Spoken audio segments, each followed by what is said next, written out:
Out of the darkness and into the light, it's the This Woman Knows podcast. Hey everybody, welcome back to another episode of the This Woman Knows podcast. I am your host, Lisa N. Alexander. Today I have the honor to speak with Cris Wright. She is this amazing entrepreneur, and Cris is going to share with us her journey, what she's learned about becoming an entrepreneur, and this thing that she discovered called intellectual capital. It's the thing that first generation entrepreneurs don't necessarily don't have the benefit of. And so we're going to talk about what intellectual capital is, how to get it, how she can help. And so this episode is for all my budding entrepreneurs, those of you that have been in the thick of it for a while.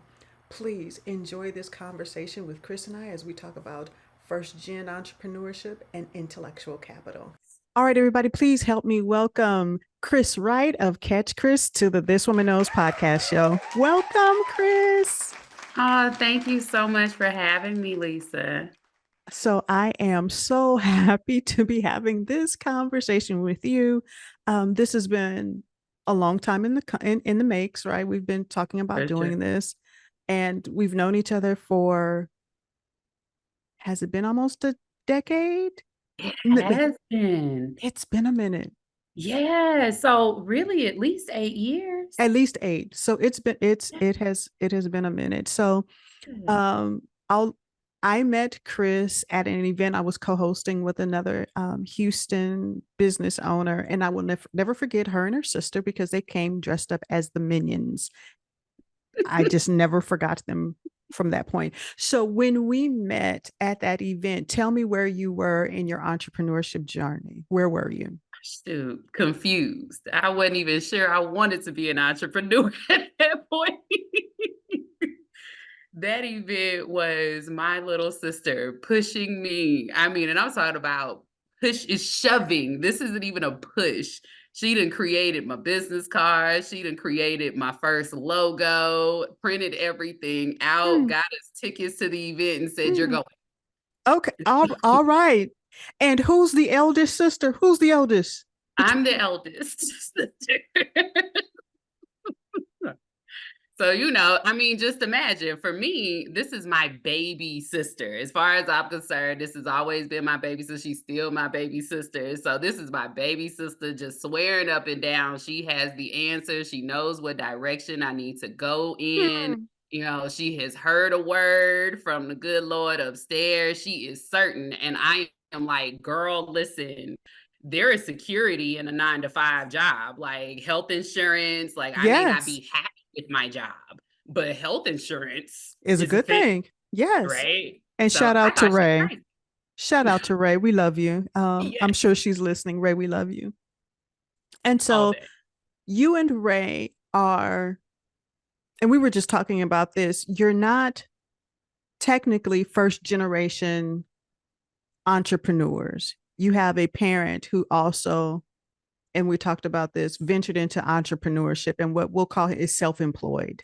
Exactly. We'll say that he was self-employed. Mm-hmm.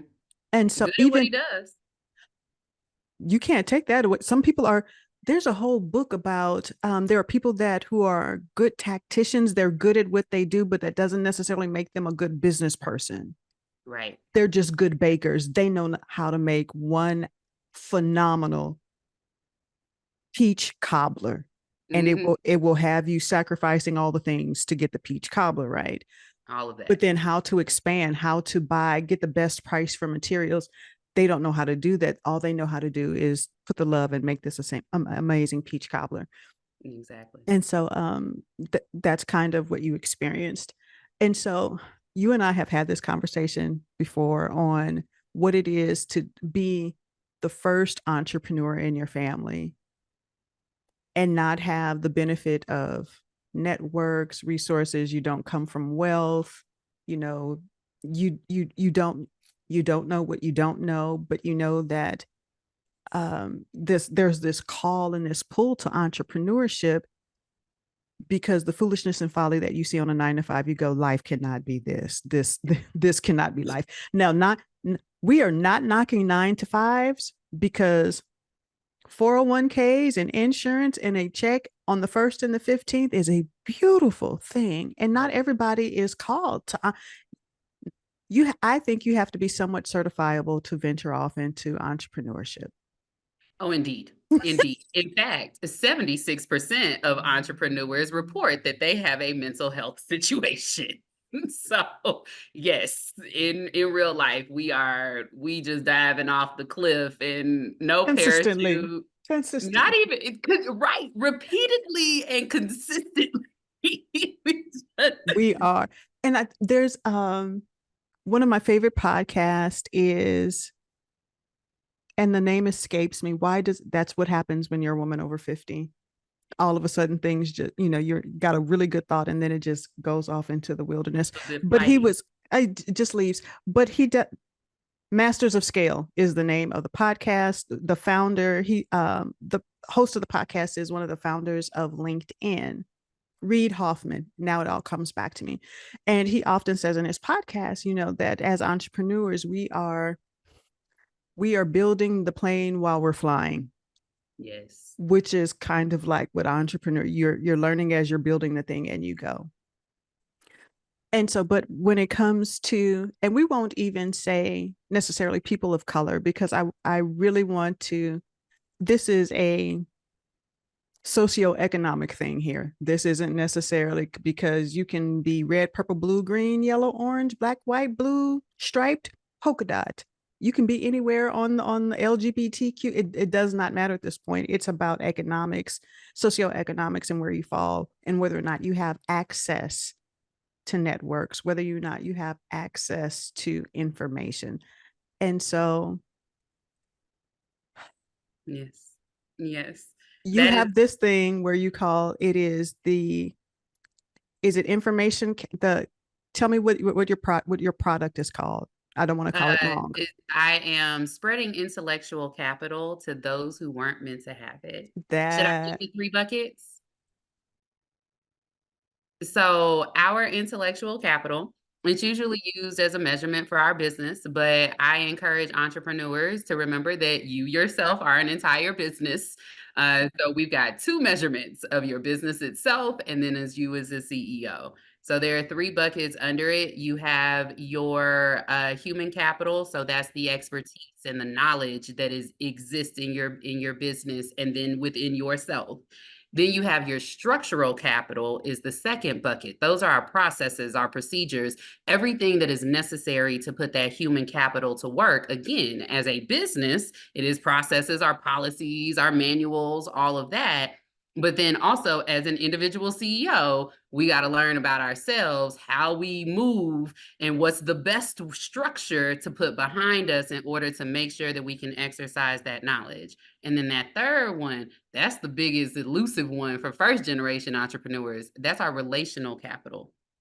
That's the goodwill that we have earned. And for other entrepreneurs who have families that have been building this goodwill for 2, 3 generations, their relational capital starts out high to begin with. For first generation entrepreneurs, shoot, we start from zip. We start from, and to be fair, do we start from zip? Because I think that sometimes we tend to undervalue the relationships that we have built along the way. Our doctor is a connection, right? Our pastors are connections, our teachers, those programs we were in. Now, tapping into that is a whole nother thing. It don't mean we ain't got it. It's how you tap into it. But yeah, those are the 3 buckets. I've had to because I didn't know what I didn't know on the knowledge side, now I've got to double back and implement something different. I've told my clients one thing, they're used to me doing business one way. Well, no, that's not the way business is actually done. So let me double back and put in that structural. But then, even on the relationship side, I had been a reporter for years. I've been building relationships since I was 14 years old. But in the business world, there's a difference, from being a reporter and already walking in with that authority, right? I am a reporter with the Macon Telegraph. I am a reporter with the Commercial Appeal. I am a reporter with the Associated Press. So as soon as I walk in, I'm used to like put some respect on my name, particularly because I was good at what I did, right? In business, though, there was no respect. And I don't do well with disrespect. And like folks kept disrespecting my gangster and my structural capital as a human being, as a CEO, had not yet built up to be able to tolerate such disrespect. Right. And so there were certain things that I may have came off a little bit more abrasive than necessary, right? And then there's even when I was working with you on the board, taking on opportunities that I ain't had no business doing. I'm just looking at the fact that ain't nobody putting no respect on my name. And if I'm on a board, maybe finally they'll put some respect on my name. Well, girl, you don't know anything about event planning. Didn't know a thing about that. And so even with you, with our relationship, Yeah. I knew that at some point I'm gonna have to turn back around and swallow my swallow my ish and tell Lisa, girl, I am so sorry. I messed that one up because I went too far, right? Mm-hmm. So there are all these little mistakes that you make. There's Yeah. money left on the table. There's Oh my mixing God. of your bank accounts, because if you ain't made but $5,000 in the month and all of your bills are $4,000, what's the point in transferring $5,000? I am so glad that we are being truthful, because that's when you're starting. And so I think what we call these kinds of business would be micro businesses. So we don't even start to register yet as true entrepreneurs, with viable businesses. We're still on the micro business side, maybe haven't even cleared the first $25,000 yet, we may not even be registered. The IRS may not even know who we are just as of yet. We're just getting Mhm. started and learning all the things. And it's difficult, it's exciting, it's exhilarating. You never forget your first sale. I'll never forget, someone told me, it was like, Lisa, you've already done the hardest kind of selling that there is.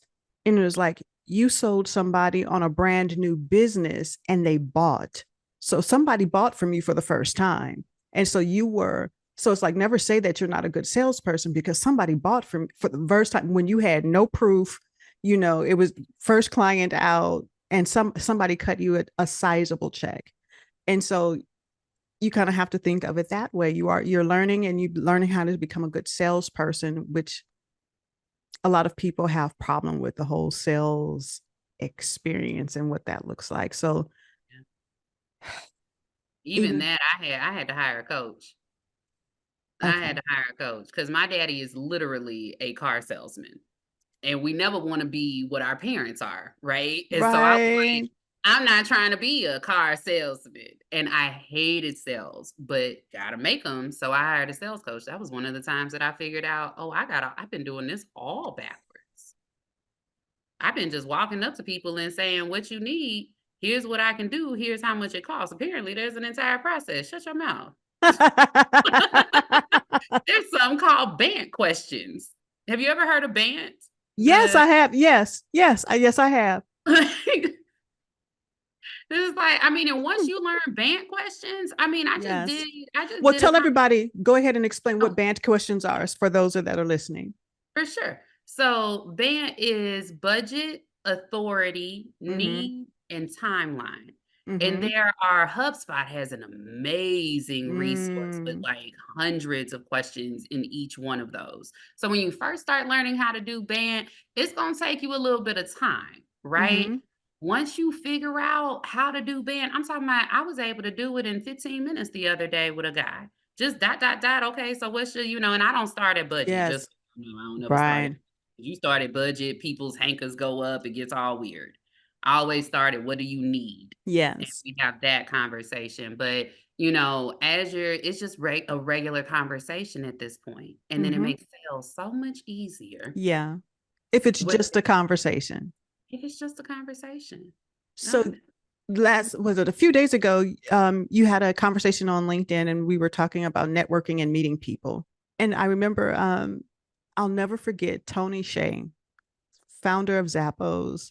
I think he passed away during COVID. And one of the things in his book, Delivering Happiness, he said that he would meet people just for the sake of meeting people. And that completely went against my hunt and eat need at the moment as an entrepreneur, because I got bills due. Yep. I need to know who in here Yep. has deep pockets, who can pay me for this, that. And so that was just so foreign to me. And we all know that one person that goes to a networking meeting and all they just passing out cards. You don't get two words in edgewise because they, hi, my name is, I do this, that, and the other. Here's my business card. Next. And you don't get no.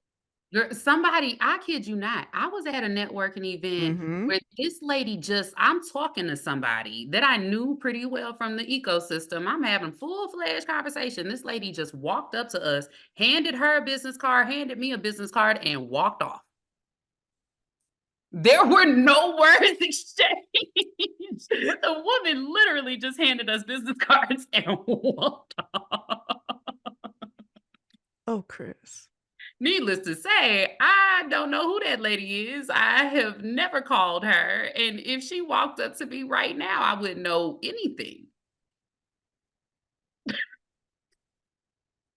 Again, it's that intellectual capital that new entrepreneurs lack. And Yeah. I remember when I was on the task force here in the city of Houston for women and minority businesses, one of the things that we discovered is that there was this, not only was there a lack of access to capital, there was a lack of access to networks. Yes. I don't think that is a barrier that we're soon to knock down, just because networks are kept close to the chest. And there's this,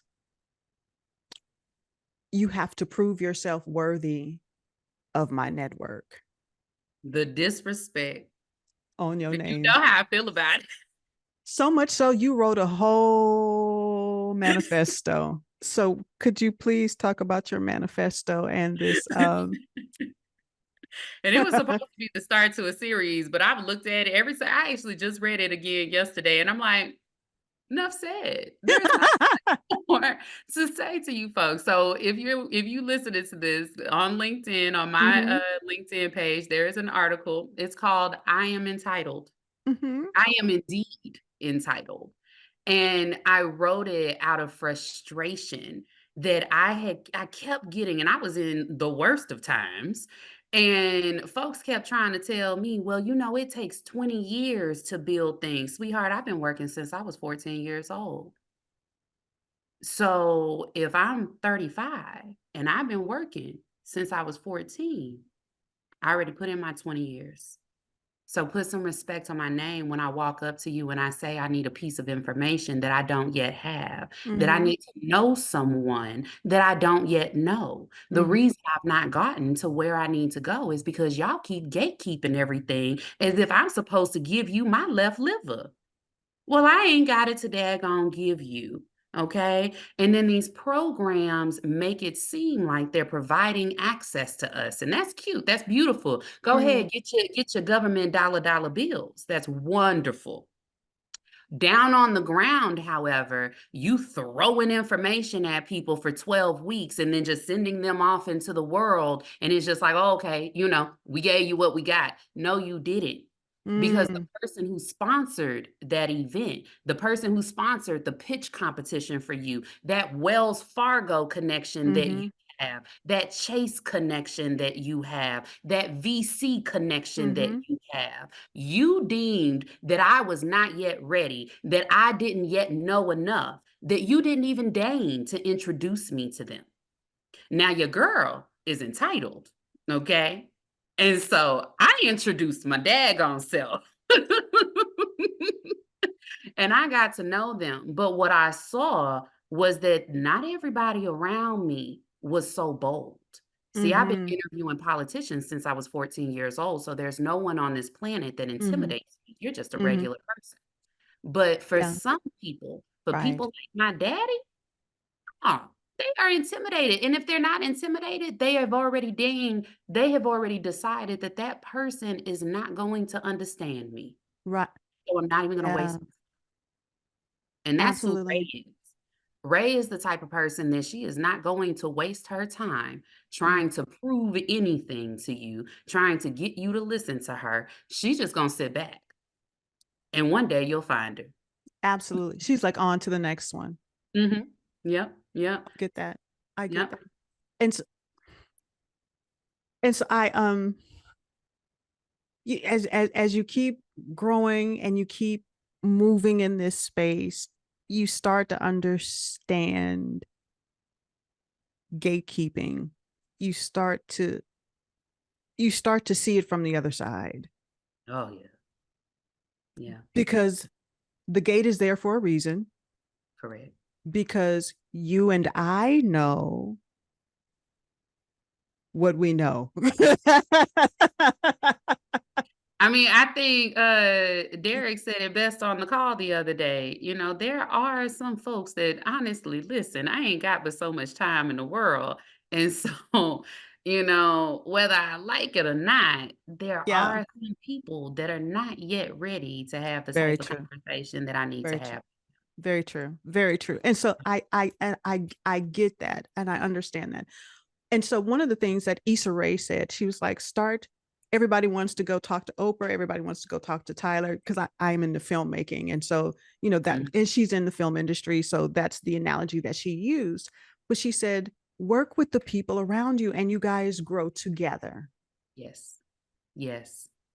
And I said, okay, that makes a whole lot of sense. And I do remember at one point where I kept running into the same people early on in my entrepreneur journey. I kept running into the same people. These people were neither my clients, but see, if you go back and look relationally, it's like if I had gone in and wanted to just meet people for the sake of meeting people and not going, you can't pay me, we can't do business, and I don't even know if I halfway like you, but do I have to like Right. you to work with you? That kind of thing. So, very immature. Mhm. Listen, if we're gonna be, We've all done it. and so I'm like, okay, I really there's a certain tier, so where the gatekeepers are staying, behind the gatekeeping. And so I got the instruction and it was like, well, Lisa, why don't you go volunteer? Because if people are home Monday through Friday during the day and they have time to volunteer, those are probably people that you Mhm. just want to start relationship with. That Mhm. was a gangster move. I was so appreciative of those words of wisdom. Yes. Yes. They have served me well. They have Yes. served me well. And then again, it was just for getting to know people at that point, for the sake of getting to know people. So Tony Shea said, getting back to what Tony said, Tony says that he just met people for the sake of meeting people. He didn't, the man was running, he was just starting Zappos up and he needed all kinds of things, but he would go up to bars, he'd be at an event, go to the bar and like, hey, how are you doing? Just start up conversations with people. Never mentioned who he was, what he did, just learned about the person and asked questions and was genuine in Yep. his approach. And there's something to said about being genuine, because people can tell. One, we know when we're being sold to. Two, we can pretty much tell a snow job when it's kind of, if you're blowing smoke up certain spaces, we can Mhm. really tell. But he was always genuine. And without fail, more times than not, these people went in and started working for him on some level. They knew somebody who knew somebody, but that wasn't his intent and his approach. And sometimes that can be hard or difficult, again, if you are hunting and eating as an entrepreneur. Yep. It's like, I need 5K by the end of the week. I have the Mhm. mortgage to pay, the light bill, or kiddo needs something. And so I get there. I'm not saying that it's easy. That's why this is not for everybody. Yeah. Yeah. And the thing about it is when I slowed myself down, I got out of that race. Mm-hmm. When I slowed down and I went back to, because as a reporter, that's what I did. The first thing I did, and I reported in dozens of markets. every market, the first thing I did for the first 3 months is I would just hit people up and say, "Hey, do you mind having a conversation? I'd love to sit down and get to know you. Tell me about you," right? I wasn't writing a Yeah. story about them, anything. Mhm. We go to lunch. I didn't buy them lunch because that is unethical.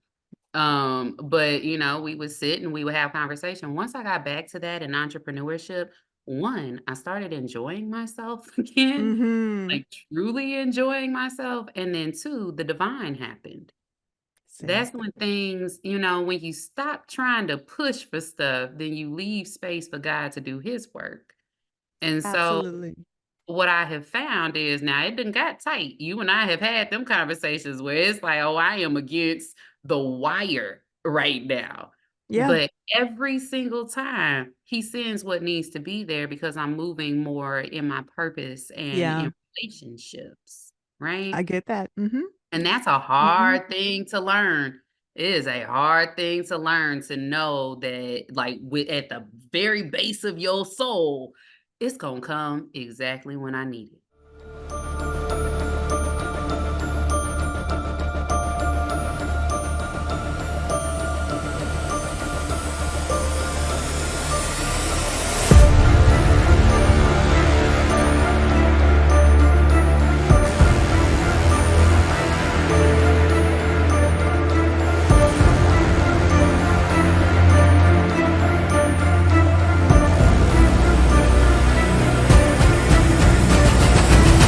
When I need it. Absolutely. And so you and I, you actually spoke for an event for us, um, 2021 to 2022, and we Mhm. talked about entrepreneurs stay on your job. And so then you can avoid what Cris and I are talking about. I got thrown in. It was sink or swim for me, right? But some entrepreneur, you can make a decision. You can think of your job as it is funding your dream, Mhm. right? Yeah.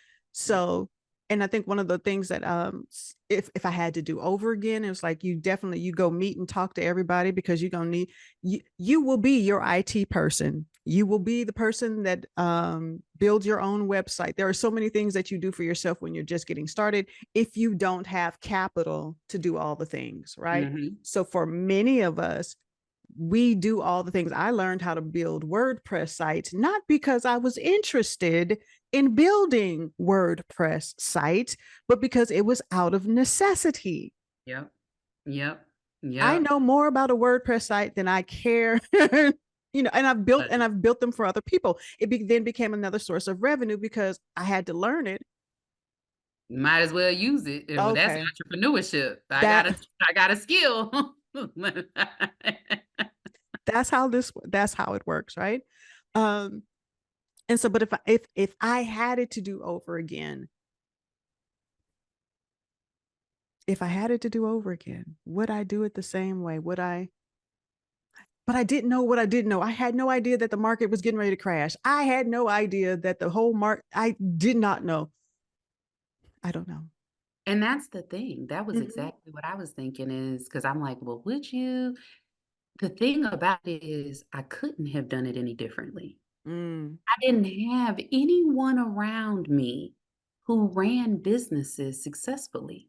Like you, I'd done a yeah, couple of little, yeah, freelance type things, yeah. but I didn't have anyone around me that owned a real business, a real, not a side hustle, but a business that That's was paying paying them taxes. a salary, taxes, Yeah, you know, insurance, all those things. all the things. Yes. So EINs. Yes. I would not have known what I am so blessed, and this is how my God works. I'm so blessed that I covered government when I was a Mm. reporter because that Okay. did give me at least a little bit of insight on some terms. But no, I couldn't have done it any differently. I Mm. don't think either one of us could have because we didn't know what we didn't know. We didn't have the relationships around us. We didn't No. In fact, I had most people that were around me at that time, and you know what? This is a new revelation just in this moment. This just in, as Ray and I say. Hey. Um, I didn't oh shoot, it left me. Are you gonna come back? Please come back. It'll come back. It'll come back. It'll come back. We'll be ready for it when it comes back. We'll be Yeah. ready for it. But, we didn't have anything around us that told No. us what direction to go in. Oh, that's what I was gonna say. In fact, most of the people around me thought that going into business was stupid, that Yeah. this was a terrible choice Yeah. and that you will be poor. Now, they wasn't all the way wrong. I have hit poordom a couple of times. But is it stupid? No, Yeah. because there's a purpose on my life Absolutely. that doesn't involve a 9 to 5 job. Yes. But yeah, at the time, it wasn't anybody around me, but one person that was willing to say, well, two, because there was Ray, but I didn't believe Mm-hmm. her as my baby sister. I don't She's the believe baby sister. you. What do you know? You're youngin', right? Right? I get that. You know, So I was listening to a podcast and they were interviewing a gentleman by the name of Max Maxwell. And Max Maxwell is this real estate phenom, killing it in when it comes to wholesale. And they were interviewing him and he said a couple of things. He was dropping so many gems during this podcast interview. And one of the things he said that he had made himself unemployable. He had started two companies, two businesses that failed, that sent him couch surfing before he had even turned 30, right?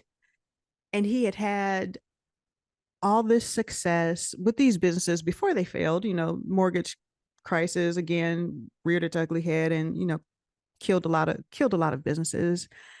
And he said he had done all these things, but none of it was seen or reflected on his resume. yeah. So he couldn't get a job. Two, he was dyslexic. And so at the time he says there was YouTube University. And he said that to get started, he says, you do not need a coach and you do not need a mentor to start because everything you need is on YouTube. And I couldn't fault him for that. It's like, that's very true. You can, everything you practically, look, my husband will fix cars. He'll go to YouTube first, find somebody who's done it, and then take the YouTube clip, go out to the car and do the thing, right? You can, it is on YouTube. It between YouTube, LinkedIn, all this, you will find it. Yep.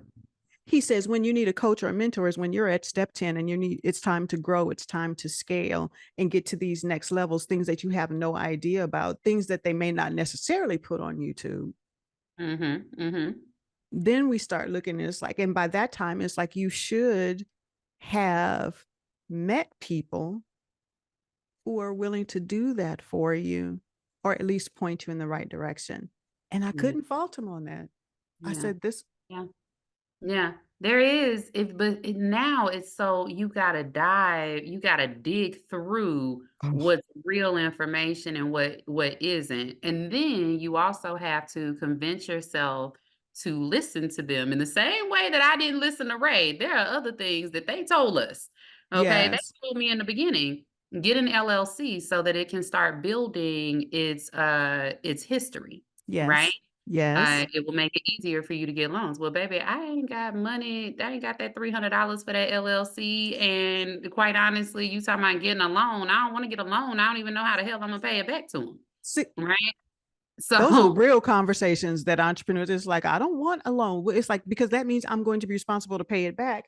And if you look at my cash flow, it don't always flow.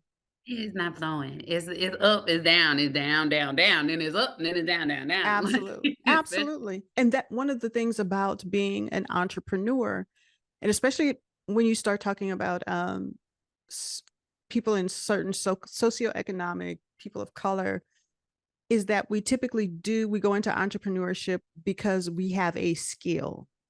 So it's not, let's go buy a contracting company, let's go buy a trunky company, or let's go buy some Chick-fil-A's or some McDonald's, because you got to have some capital in order to do those kinds of things. So we start with, if I do hair, then I'm gonna do everybody's hair, right? If I can do graphic design, then I'm gonna do graphic design. And so we have this, it's a low bar to enter entrepreneurship, there's a very low bar. It is a low Mhm. bar for micro businesses, entrepreneurship. It's a low bar.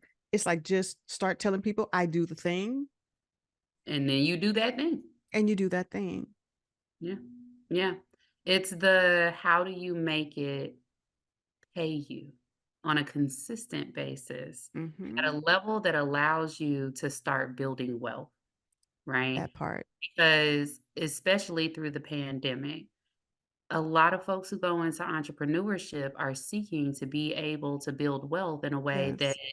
a full-time won't. For me, as a reporter, I started out because I started out in the middle of the daggone mortgage crisis. Okay. So Wow. I'm talking about my resume was long. Okay. I'd been doing internships since I was 14 years old. So I'd worked for all the big people and all of that. My first job, my first year out, I got paid $22,000. When I left journalism, I got paid $45,000 in a year. When I left the county, I got paid $54,000 in a year, right?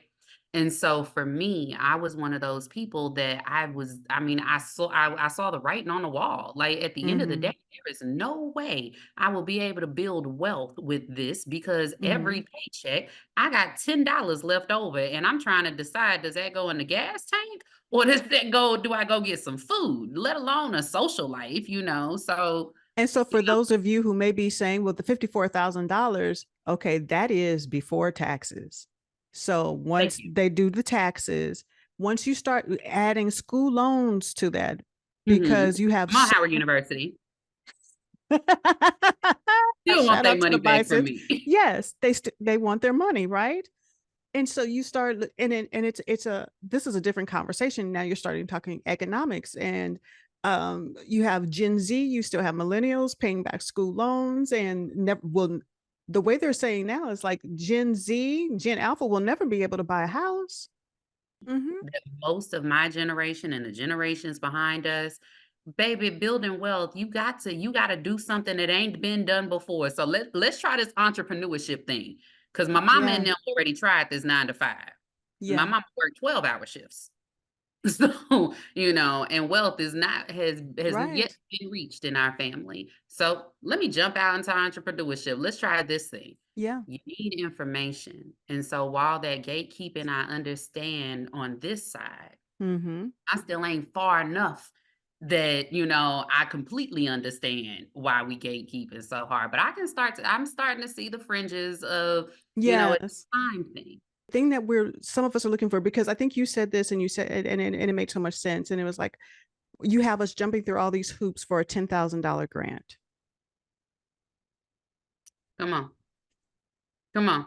Like $10,000 now. I mean, for anyone listening to this conversation and you're like, man, $10,000 would change the game for me.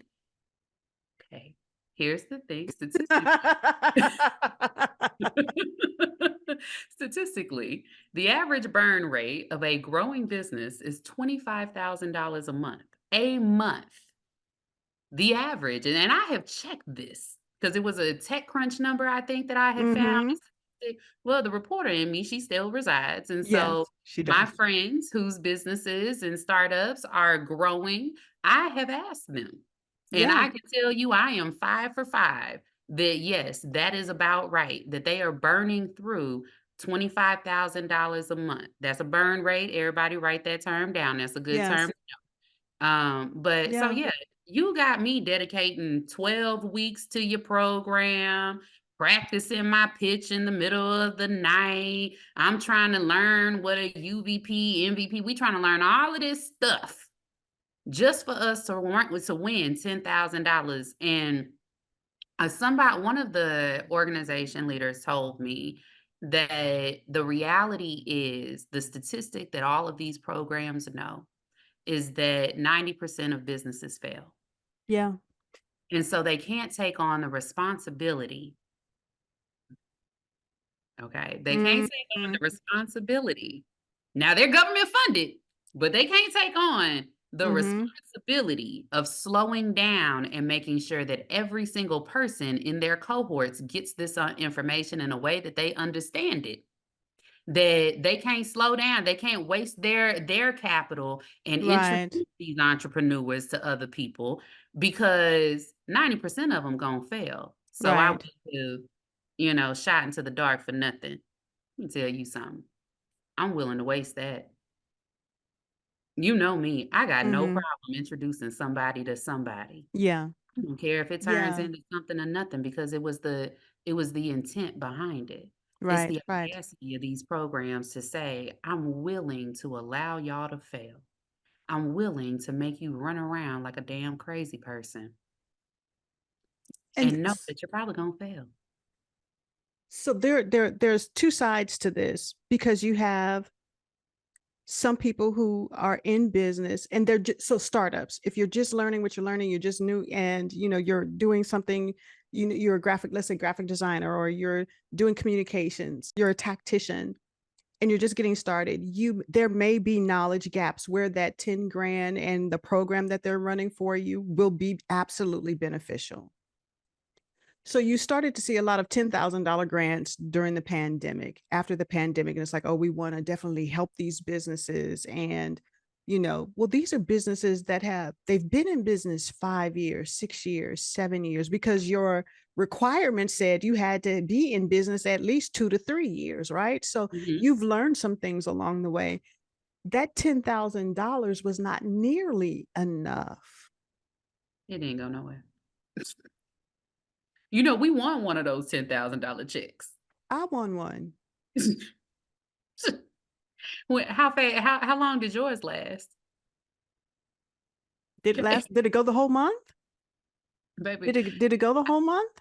Yeah, ours was definitely spent before it took us 60 days to get the check. Oh, at least mine did not take 60 days. I shout out to Comcast. That thing came quick, and it was like you got the notification, and that thing, And here's your money. it was in Yep. there. It was like, And thank you, Comcast. Much see, appreciated. Much but appreciated. it's the don't know what you don't know. And it's There was no information on how to best invest that 10,000, because right? so if we're during the pandemic and everything is shut down, and especially for my business, if I'm in videography, I'm not doing anything. And it's like, so having to pivot, and it's like, okay, so what else can I do? Um, it's like, okay, we have to pay bills. We have to make sure the lights stay on, mortgage gets paid, that kind of thing. And so then to have to, and it's like, you really gonna make me sit through this class?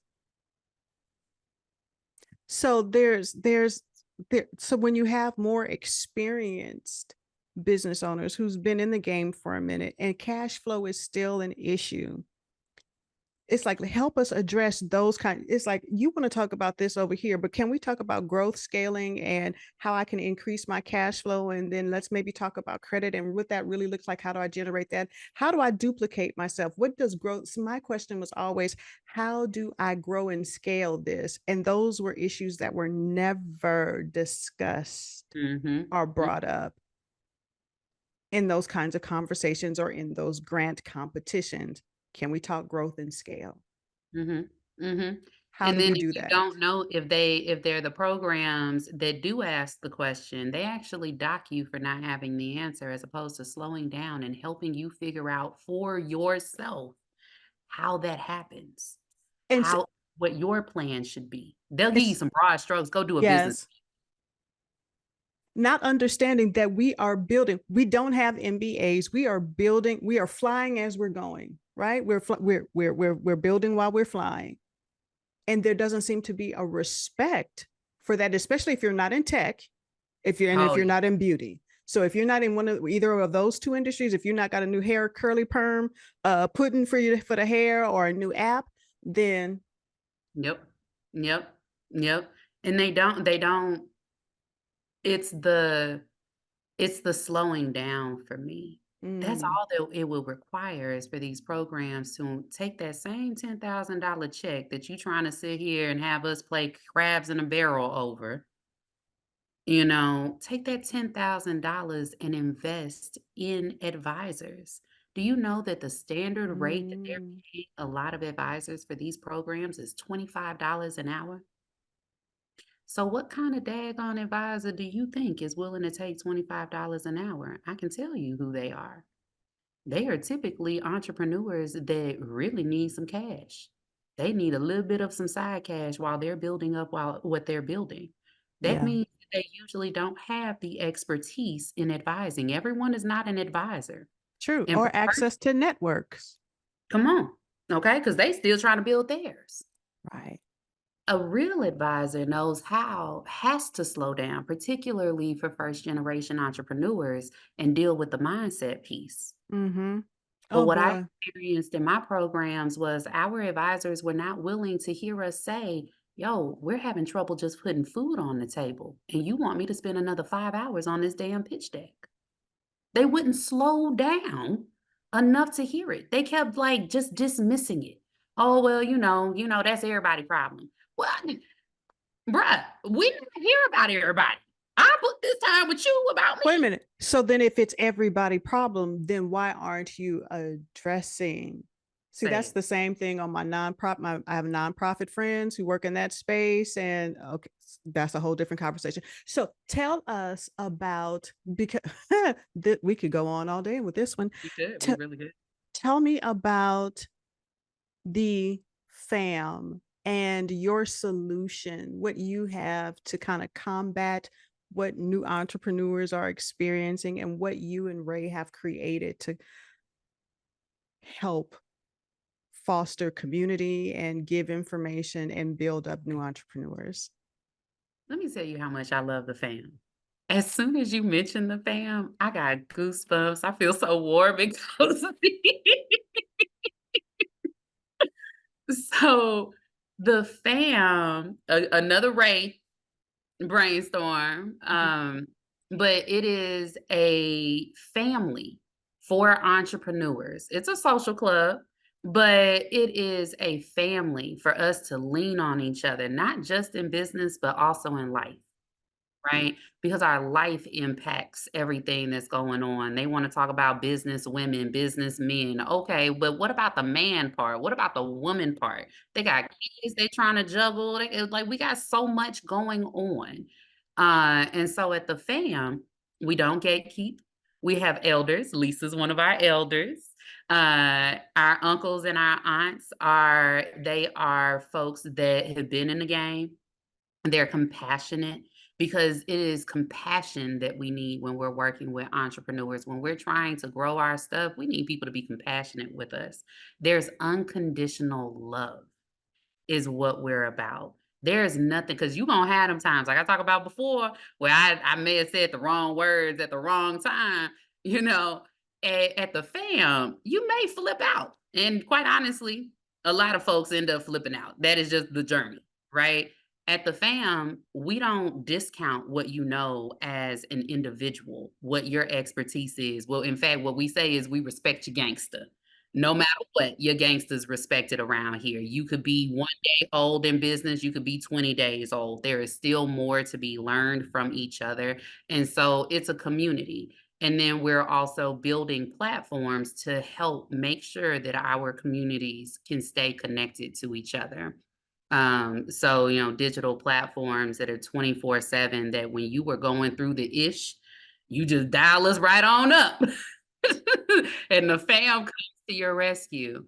What we have seen is that by providing that community that is well rounded and willing to share whatever it is they have when you need it, whether it's a shoulder to cry on or an introduction to, your next lead, what we have found is that these entrepreneurs are moving smoother.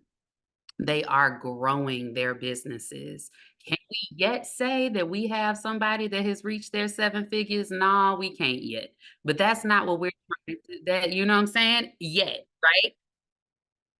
But what we are seeing is that there is a smoother journey. There isn't as much anxiety that's taking them out. And we're running the numbers this year on who's been involved with the fam over the last 7 years. But we believe that we may have 90 to 100% of our members have stayed in business. Remember that 90% selling? Our 90% are staying in business. Some have taken full-time jobs, as one of our elders used to call it, an alternative revenue stream, Absolutely. right? Um, Absolutely.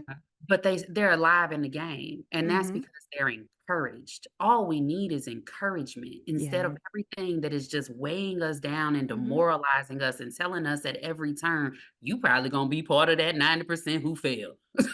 We don't Yeah. need. So, I love you, and I so appreciate you for taking on an auntie role. Happy to do it. I believe in sharing what you know. Because the entrepreneurship journey can be very lonely, and especially if you are the only one, and if people don't understand the entrepreneurial, I hate the word hustle, but our experience and the highs and lows of it, especially while you're in the building phase, the learning phase, or they call it the storming phase of And you growing the know, that business, can right? happen whether you're in year 1 or year 20, has been our Oh, experience. Because we at one point, we had some folks telling us, "Oh, well, you're a community for business 101 for new businesses." I'm so glad we didn't listen to them because we have mm, people who are 20 years in the game, and they're either yeah, restarting or they're realizing, "I've been going yeah, about this all the wrong the way." wrong way. So, And so we entrepreneurs absolutely need spaces where we can feel comfortable sharing, learning, failing, and having some places it's like, you know what, I really screwed this up or I failed. I'm gonna have to start over. And when you're not judged, and it's like, come on, and it's like, okay, let's rebuild, let's do the thing. So I appreciate what you and Ray have created. I think it's very necessary. I think it's very needed for entrepreneurs who don't necessarily have the support, who don't have community, who don't have the networks. It's a safe space to learn and grow. And so I yeah. appreciate you too for doing that, and all the entrepreneurs that are inside the fam. Um, I think it's absolutely beautiful. So tell people how they can get in touch with you, give us websites, give us social media, and of course I'll link everything in the show notes, but how can people best get in touch with you for more information? Absolutely. The best way to get in touch with me is to email hey@catchcris.com. You can also go to catchcris.com. And if you're looking to get connected to the fam, we have 2 programs that are starting to launch in the next month on LinkedIn. We'll be having conversations and giving some of that free game on the LinkedIn page. So if you look for the fam, FAM, then you ought to find it. And if nothing else, go to my LinkedIn page and it'll be on there. And how are we spelling Chris? Because you know there are multiple ways, number of ways to spell Chris. So how are we spelling catchchris.com? You so right. So there is no H in Chris. And there's no K either. Okay. There's no K. It is CRIS. Got it. Got it. And I'll definitely have links. Chris, thank you so much. I have enjoyed this conversation probably a little bit more than I should have, but I love entrepreneurism, and I love people that venture out into this space. It's because it's not easy. It's not easy. The rewards can, man, the wins can be phenomenal, but the lows can be very, very low. And so thanks again for being on the show. I hope everyone will go and find the fam on LinkedIn and connect and be a part of this wonderful organization. All right, everybody, that's this episode of the This Woman Knows podcast. We'll be back next time, and we hope that you'll join us. All right, everybody, bye-bye. Bye. Thanks for having me, Lisa. Absolutely. Thank you for listening to another episode of This Woman Knows podcast. For show notes, blog posts, guest booking information, and sponsorship opportunities, visit us online at www.thiswomanknows.com today.